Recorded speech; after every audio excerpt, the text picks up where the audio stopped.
I do support it. It's been a challenge, as you expect anything this size or this big to be a challenge first year.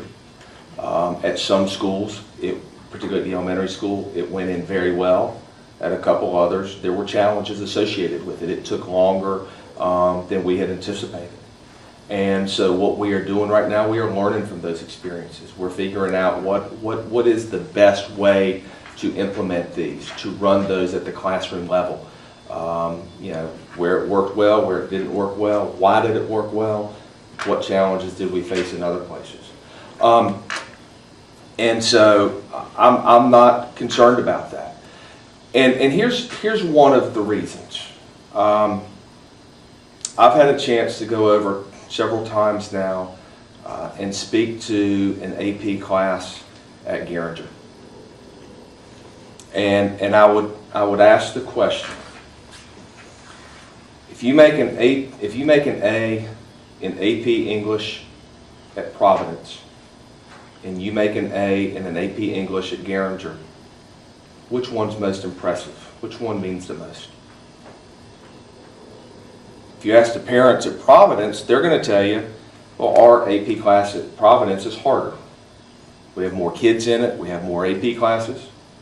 If you ask those kids at Geringer, they're going to say, whoa, we have the same curriculum. We did the same work. Our A should count just as much. If you ask college administrators, they're probably going to be biased towards Providence. One of the things that these exams will allow us to do is to be able to compare what's going on at the different schools.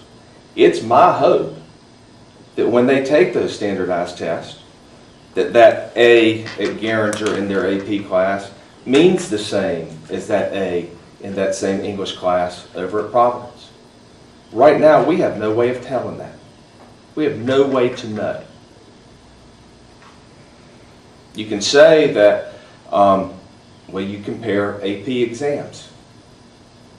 Well, one, you no longer have to take AP exams. Two, they don't count towards your grade.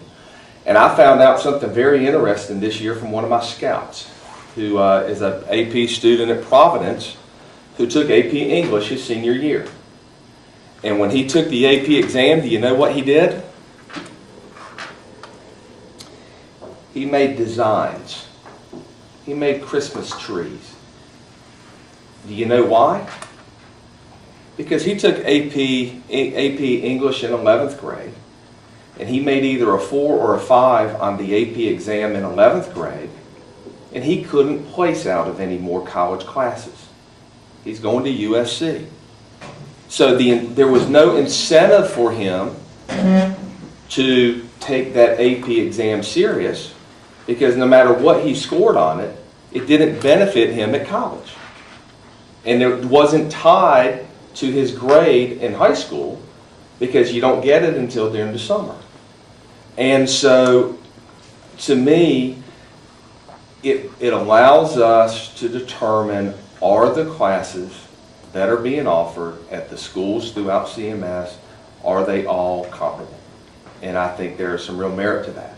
Are there challenges associated with it? Absolutely. There are huge challenges, particularly as to where the students start and where they end. And how do you compare the success of a teacher at in a low performing classroom where the kids are behind to a classroom where the kids are all starting ahead? And that's the challenge. Is how do you figure that out? How do you fairly compare those teachers? So just to be clear, you, for example, believe there should be a test developed for band or for first graders, that those tests would also be valid in terms of. I support the effort that we are undergoing right now. Yes.